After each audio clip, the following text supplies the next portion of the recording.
नमस्कार, मैं हूं पवन शर्मा और आप देख रहे हैं पंजाब केसरी टीवी। आज की बड़ी खबर, जम्मू को दहलाने की साजिश हुई है।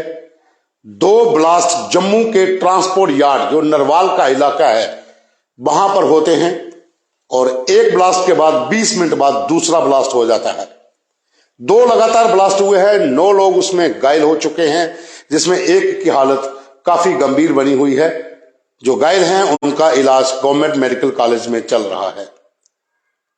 जम्मू संभाग के भीतर लगातार आतंकी साजिशें जारी हैं।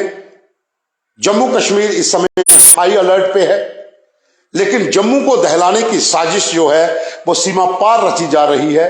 वहां पर बैठे तमाम आतंकी संगठन, जिसमें लश्कर-ए-तैयबा, जैश-ए-मोहम्मद, अल-बदर, हिजबुल मुजाहिदीन और पाकिस्तानी खुफिया एजेंसी ISI के साथ साथ पाकिस्तानी सेना, ये सब मिलकर एक प्लानिंग जो पहले काफी समय से करते आ रहे हैं, ये उसी का नतीजा है कि ओवरग्राउंड वर्कर्स जो जम्मू में सक्रिय हैं, खास करके उन इलाकों में सक्रिय हैं यहां पर उन्हें पनाह मिलती है, वहां पर जिनको लॉजिस्टिक सपोर्ट मिलती है, उन इलाकों में रहकर ऐसी गतिविधियों को अंजाम दे रहे हैं।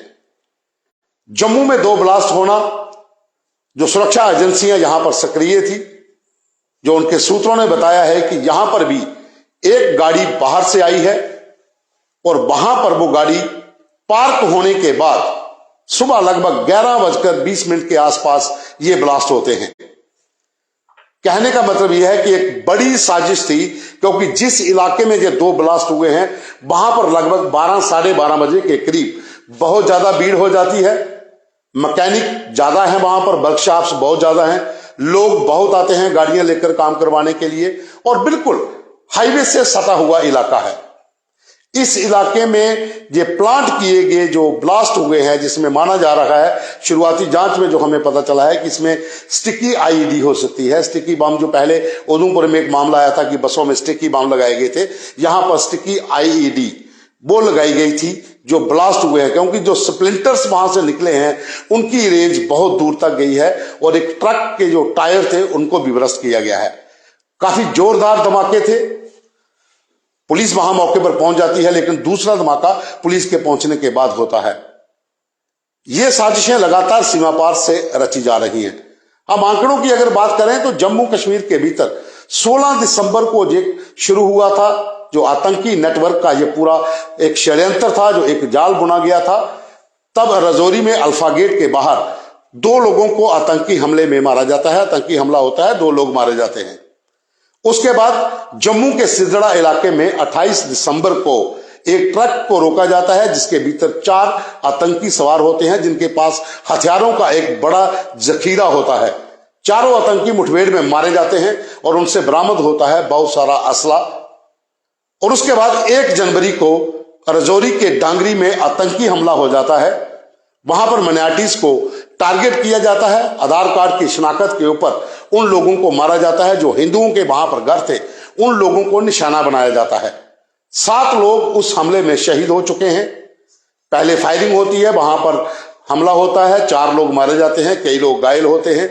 दूसरे दिन IED ब्लास्ट होता है, जिसमें 2 लोगों की जान चली जाती है और एक घायल 2 दिन के बाद जम्मू हॉस्पिटल में दम तोड़ देता है। 7 लोगों की वहां पर जान चली जाती है।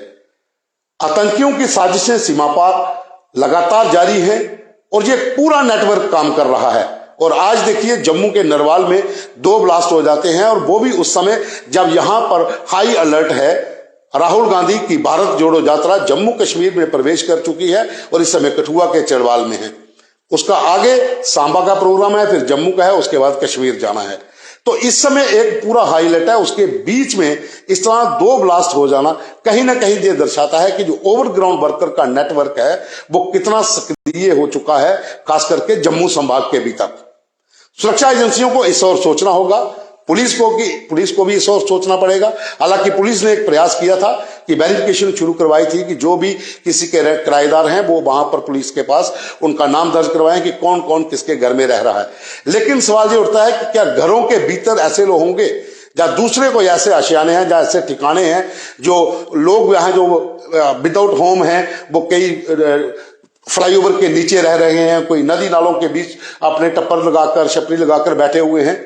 उनमें से भी बहुत से लोग ऐसे हो सकते हैं जो आतंकियों के मददगार हो, जो लॉजिस्टिक सपोर्ट मुहैया करवा रहे हो, जो उनको संदेश मिल रहे हो उसके आधार पर वो जम्मू में इस तरह की कार्रवाइयों को अंजाम दे रहे हो। और ये माना जा रहा है कि सीमा पार से जो संदेश यहां पर पहुंचाए जाते हैं वो व्हाट्सएप के जरिए ये लोग बात करते हैं।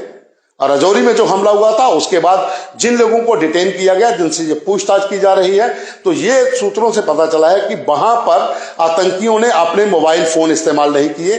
जो लोकल लोग थे, जो उनके मददगार थे, उनके फोन से ही उन्होंने सीमा पार अपने अकाउंट से संपर्क साधा था। और यहां पर भी सुरक्षा एजेंसियां उसी पर काम कर रही है कि जो ओवरग्राउंड वर्कर हैं वो भी किसी न किसी तरीके से सीमा पार से संदेश व्हाट्सएप के जरिए या फिर दूसरी सोशल मीडिया की ऐप के जरिए संदेश ले रहे हैं। उसके ऊपर भी ध्यान देना बहुत जरूरी होगा इस समय, क्योंकि गणतंत्र दिवस बिल्कुल नजदीक है और राहुल गांधी की भारत जोड़ो यात्रा इस समय जम्मू कश्मीर के भीतर है, जिसे लेकर पहले भी खबरें चली थी कि यात्रा पर आतंकी हमला हो सकता है। लेकिन जम्मू कश्मीर पुलिस के डीजीपी ने साफ कहा था कि हमारी सुरक्षा फुल प्रूफ है, यहां पर कोई भी ऐसी घटना नहीं हो सकती है और ना इस तरह के कुछ इनपुट्स हैं। लेकिन हमारे पास सूत्रों ने बताया है कुछ इनपुट्स ऐसे हैं कि सीमा पार बैठे आतंकी संगठनों ने यहां पर सक्रिय अपने ओवरग्राउंड वर्करों के नेटवर्क को इस काम के लिए जगह जगह पर स्टिकी बम या स्टिकी आईडी के ब्लास्ट करने का जो फरमान जारी किया था उसमें 2 ब्लास्ट आज हो चुके हैं। और अभी भी कई लोग ऐसे होंगे जिन इलाकों के भीतर ओवरग्राउंड वर्कर सक्रिय हैं, वहां पर इस तरह की और हमले हो सकते हैं और ब्लास्ट हो सकते हैं 26 जनवरी से पहले। हालांकि सुरक्षा की अगर हम बात करते हैं तो जम्मू कश्मीर के भीतर इस समय कड़ी सुरक्षा बरती जा रही है, वो चाहे इंटरनेशनल बॉर्डर हो, एलओसी का इलाका हो, जहां पर इंटरलैंड का इलाका हो। इन इलाकों में जम्मू कश्मीर पुलिस है, पैरामिलिट्री फोर्सेस डिप्लॉय की गई है, एक्स्ट्रा फोर्सेस भी जहां पर पहुंच चुकी है। भारतीय सेना एलओसी के ऊपर सक्रिय है, वहां पर पूरा अलर्ट है। बीएसएफ के जो जवान हैं वो इंटरनेशनल बॉर्डर पर सक्रिय हैं। जम्मू कश्मीर पुलिस की टीमें बॉर्डर इलाके से लेकर शहर के भीतर तक तैनात हैं। सुरक्षा एजेंसियों का अपना एक नेटवर्क काम कर रहा है, तालमेल के साथ काम किया जा रहा है। लेकिन उसके बावजूद भी ओवरग्राउंड वर्कर जो है वो इस समय सक्रिय हैं और ऐसी वारदातें, ऐसी घटनाओं को लगातार अंजाम देते जा रहे हैं। पंजाब केसरी ने पहले कुछ दिन बताया था कि सीमा पार पीओके में लश्कर के एक ट्रेनिंग कैंप के भीतर आतंकी संगठनों की बैठक में जैश ए मोहम्मद को एक काम सौंपा गया था कि साउथ पीर पंचाल का जो इलाका है, जो जम्मू संभाग का पूरा इलाका आता है, जिसमें आप डिस्ट्रिक्ट डोडा, डिस्ट्रिक्ट किश्तवाड़, उधमपुर, सांबा, जम्मू, राजौरी, पुंछ, इन इलाकों में आतंकी हमले हो सकते हैं। इसी तरह के ब्लास्ट हो सकते हैं जहां फिर कहीं पर कोई बड़ा आतंकी हमला हो सकता है। यह सीमा पार बैठ के पूरी प्लानिंग की गई थी और उसके इनपुट सुरक्षा एजेंसियों को भी मिले थे कि यहां पर एक बड़ा हमला करने की तैयारी में है, खास करके उन इलाकों में जिन इलाकों में माइनॉरिटीज हैं, यानी कि हिंदुओं को निशाना बनाया जा सकता है। तो इस तरह की वारदातें हो सकती हैं। सीमा पार बैठे जो आतंकी संगठन है वो इसी पूरी प्लानिंग के भीतर काम कर रहे हैं। और खास करके पीओके में जो आतंकी नर्सरी चल रही है, जो यहां पर लॉन्चिंग पैड चल रहे हैं, जहां पर ट्रेनिंग सेंटर है, जहां पर आतंकियों को ट्रेन किया जा रहा है, ट्रेन करने के बाद लॉन्चिंग पैड में लाया जाता है, जो बिल्कुल एलओसी से सटे हुए गांव हैं, जो पीओके का बिम्बर का इलाका है, कोटरी का इलाका है, या फिर मुजफ्फराबाद का है, रावला कोट का है, तत्तापानी है, समानी है, ये गांव जो बिल्कुल नौशहरा, सुंदरबनी, राजौरी और पुंछ के उस पार हैं, इन इलाकों में एलओसी के पास बहुत ज्यादा लॉन्च पैड जो है वो बहुत ज्यादा सक्रिय हो चुके हैं। पिछले 20 दिन की अगर हम बात करते हैं तो वहां पर उनकी बहुत ज्यादा मूवमेंट देखी जा रही है। भाई दूसरी ओर जो इंटरनेशनल बॉर्डर है उसके पार जो जिला सियालकोट है पाकिस्तान का, वहां पर भी जैश ए मोहम्मद का गढ़ है।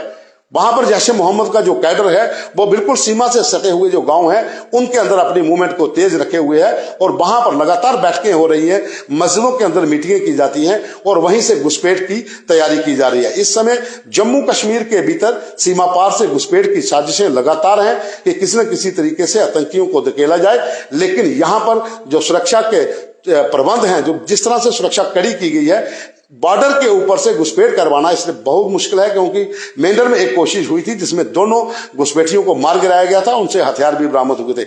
लेकिन सवाल यह है कि ओवरग्राउंड वर्कर के ऊपर नकेल किस तरह से पूरी तरह कसी जाए, क्योंकि जितने भी इंटरलैंड के भीतर इस तरह के हादसे होंगे जहां पर स्टिकी बम इस्तेमाल हो सकता है, स्टिकी आईडी इस्तेमाल हो सकती है, या फिर दूसरा एक्सप्लोजिव मटेरियल इस्तेमाल करके ब्लास्ट किए जा सकते हैं, या टारगेट किलिंग की जा सकती है।